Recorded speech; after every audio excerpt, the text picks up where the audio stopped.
Absolute resonance के इस episode की शुरुआत में हम देखते हैं कि लीलो जो होता है डुओ से पूछता है कि मैं तो बस यही जानना चाहता हूँ कि आखिर उसके साथ क्या मसला है। तो डुओ जो होती है बताती है कि मैंग मैंग जो है तो जब ये काफी छोटी थी तब ये काफी रेयरली देखा जाने वाले पॉइजन से सफर की थी और तब से ही इसने अपनी टेस्ट करने की एबिलिटी को खो दिया है। और इस चीज को सुन के यूलांग जो होता है रोने से लगा होता है और ये चिल्लाते हुए कहता है कि तुम लोग तो सच में काफी ज्यादा बेकार हो, क्योंकि अगर मैं तुम्हारी जगह होता तो अगर मैंग मैंग मेरे लिए खाना बनाती तो मैं सारा ही खा जाता और मुझे इस चीज से कोई भी फर्क नहीं पड़ता, यहाँ तक कि अगर ये मुझे गोबर भी क्यों ना खिलाती। और इसकी ऐसी बातों को देख के डोडो को गुस्सा आने लगता है और ये कहती है कि क्या तुम अपनी बकवास बंद कर सकते हो क्या? अगर तुमने मेरी छोटी बहन के बारे में जरा से भी कुछ भी कहने की हिम्मत की तो मैं तुम्हारे टोटे टोटे कर दूंगी। और इतना कह के डुओ जो थी मैंग मैंग को अपने साथ ले जाती है, जबकि सब यूलांग जो था उदास होते हुए कहता है कि लीलो क्या तुमने जुदाई का दर्द सहा है जिससे तुम प्यार करते हो,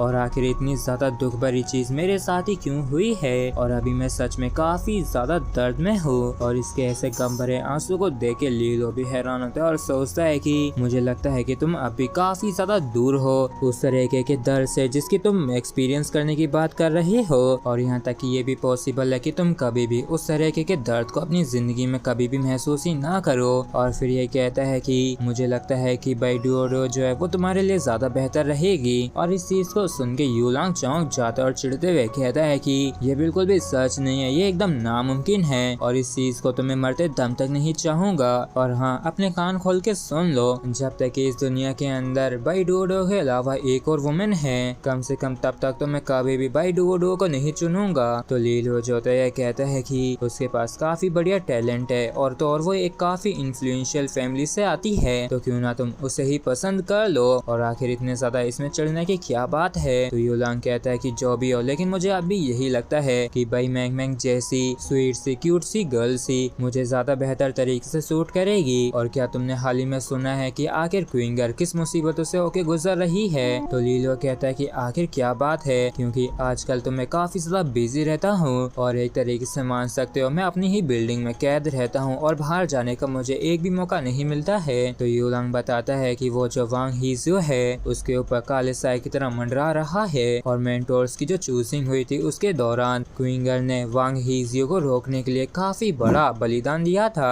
और मुझे लगता है कि तब से ही वांग हीजियो को क्विंगर के ऊपर क्रश आ गया है और देख के ऐसा लगता है कि क्विंगर को अपनी गर्लफ्रेंड बनाने के लिए वो काफी ज्यादा दृढ़ है और करीब करीब इस बारे में सभी फ्रेशमैन से जानते हैं। और इस चीज को सुन के लीलो भी हैरान होता है और सोचता है कि अब मैं जान गया हूँ कि क्विंगर ने मेरे लिए क्या किया है, इसलिए मैं उसके इस काइंडनेस को हमेशा याद रखूंगा और तो और उसके और वांग हीजियो के बीच में जो पंगा चल रहा है उसको भी याद रखूंगा। और ये वाकई में काफी बुरी बात है जो ये बंदा क्विंगर को लगातार हरेस कर रहा है और ऐसा करके वो बस अपने लिए ही परेशानी खड़ी कर रहा है। और तभी अनाउंस करते हुए कोई कहता है कि सभी स्टूडेंट्स अब तुम सभी के सभी ही इस ट्री के ऊपर क्लाइंब करना शुरू कर सकते हो और हाँ, अपने नेम टैग्स के नंबर को याद करना मत भूलना। और मैं बस यही उम्मीद करती हूँ कि तुम सभी ही एकदम सही जगह पे अपनी अपनी प्लेसेस पे पहुँच सको। तो लीलो जो होता है ये कहता है कि चलो चलते हैं, क्योंकि ये बिल्कुल भी ठीक समय नहीं है क्विंगर से बात करने के लिए और उसकी प्रॉब्लम को मैं बाद में सॉल्व करूंगा। और फिर क्या था, लीलो और उसके टीममेट्स जो होते हैं वो इस लकड़ियों की सीढ़ियों के पर चढ़ना शुरू कर देते हैं और इस तरीके से सभी के सभी धीरे धीरे करके इस पेड़ के ऊपर अपनी चढ़ाई शुरू कर दिए थे बाकी के स्टूडेंट्स के साथ। और सीढ़ियों तक ट्री की ब्रांचेस भी पहुंच रखी होती हैं जो कि ब्रॉन्ज की होती है, जिनके ऊपर सिल्वर और गोल्डन कलर में शाइन करती हुई ब्रांचेस थी। और ये नजारा वाकई में देखने में काफी ज्यादा सुंदर होता है, जिसे देख के लीलो भी काफी आश्चर्यचकित होता है और सोचता है कि ये जो इतना ज्यादा अद्भुत नजारा है ये एग्जैक्टली होली स्टार कॉलेज की स्ट्रेंथ को प्रूव करता है। और ना जाने इस कॉलेज के पीछे एकेडमिक फेडरेशन कितनी ज्यादा स्ट्रॉन्ग होगी। और तभी लीलो का ध्यान क्विंगर के ऊपर जाता है, जहाँ पे क्विंगर जो होती है थोड़ी परेशान सी होती है और सोच रही होती है कि यहाँ पे तो कितनी सारी लिफ्ट प्लेटफॉर्म्स हैं और देख के ऐसा लगता है कि मुझे काफी ज्यादा लंबा रास्ता चलने की जरूरत पड़ेगी मेरी पर्पल जेट लीफ प्लेटफॉर्म तक पहुँचने से पहले। और तभी लीलो इसके पास आते हुए कहता है कि अरे देखो, ये ब्यूटीफुल सी लेडी तो सातवीं एकेडमी की स्टूडेंट है ना।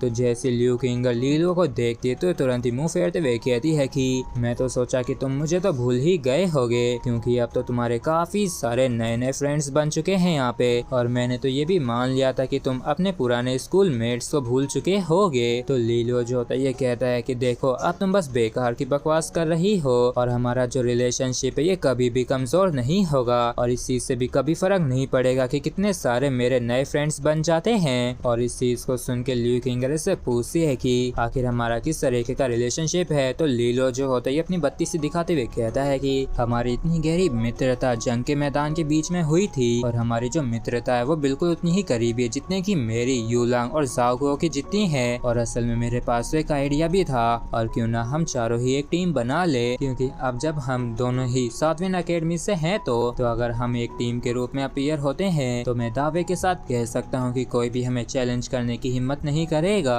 और इस चीज को सुन के ल्यू किंगर जो होती है मुंह फुलाते हुए यहाँ से जाते हुए कहती है कि मेरा लीफ प्लेटफॉर्म सामने ही है, तो मुझे लगता है कि मुझे जाना चाहिए। और ये मन में कहती है कि लीलो तुम सच में एक नंबर के इडियट हो, और तुम सातवीं अकेडमी के 4 ग्रेजुएट्स की एक टीम बनाना चाहते हो। ऐसा तो नहीं हो सकता है, और शायद तुम और तुम्हारे बेवकूफ फ्रेंड ही ऐसा डमी सा ट्रायो बना सकते हैं। जबकि इस लीलो भी हैरान होते हुए सोचता है कि क्या मेरा सजेशन ठीक नहीं था, या फिर शायद ये बस ऐसी ही फीलिंग आ रही है। और शायद मुझे लगता है कि बाद में दोबारा से मौका देके मुझे अपने प्लान के बारे में दोबारा से इससे बात करनी चाहिए। और फिर हम कुछ मिनटों बाद का सीन देखते हैं जहाँ पे लीलो जो होता है ये अपनी डेस्टिनेशन के करीब पहुँच गया होता है, और ट्री के साइड एक लीफ प्लेटफॉर्म होता है जो कि तकरीबन 10 मीटर्स लंबा होता है, और जिनके चारों तरफ पर्पल वाइन्स थी। वो प्लेटफॉर्म पर्पल लाइट को रिलीज कर रहे थे, और दूर से देखने से तो ऐसा लग रहा था जैसे कि ये पर्पल जेट से बन रखी हो। और लीलो कहता है कि कितनी ज्यादा स्ट्रॉन्ग एनर्जी है, और मैं सच में इसका स्वाद चखने का भी इंतजार नहीं कर सकता हूँ। और तभी लीलो यहाँ पे एक और बंदे को देखता है, और उसे देख के ये मुंह बढ़ाते हुए कहता है कि वैसे तो मुझे मालूम नहीं है कि आखिर तुम यहाँ पे क्या कर रहे हो, लेकिन मैं इतना तो इंटेलिजेंट हुई कि मैं ये बता सकता हूँ कि शायद तो अपने प्लेटफॉर्म की लोकेशन ढूंढने में विफल हो गई हो। तो ज़ुलू जो होता है अपना टोकन दिखाते हुए कहता है कि इस बारी मैं तुम्हारे साथ ट्रेड नहीं करूंगा, बस तुम ये बता दो मुझे कि आखिर मेरा प्लेटफॉर्म कहाँ पे है। तो लीलो जो होता है इसका टोकन को देख के बताते हुए कहता है कि इसी रास्ते पे सीधे चलते चले जाओ, और जहाँ पे जाके ये रास्ता खत्म हो वहाँ से कूद जाना, और जिससे तुम सीधे अपनी मंजिल तक पहुँच जाओगे। मतलब कि ये कहता है कि आगे जाके right left left right right left left right right right ले लेना, और फिर तुम जैसे ही वहाँ पे पहुँचोगे तो तुम्हें अपनी लीफ प्लेटफॉर्म दिख जाएगी। और इतना ज्यादा लेफ्ट राइट को सुनते ही ज़ुलू का लेफ्ट राइट हो जाता है, और ये कहता है कि प्लीज तुम ही मुझे वहाँ पे ले चलो ना। तो लीलो जो होता है ये कहता है कि ठीक है चलो जल्दी से चलते हैं, क्योंकि मैं और ज्यादा समय को बर्बाद नहीं करना चाहता हूँ। और उस जगह पे आ जाने के बाद लीलो कहता है कि देखो ये जगह है। तो ज़ुलू कहता है कि तुम्हारा बहुत बहुत शुक्रिया, और तुम्हारे पास 2 स्पेशल तरीके की रेजोनेंस है ना,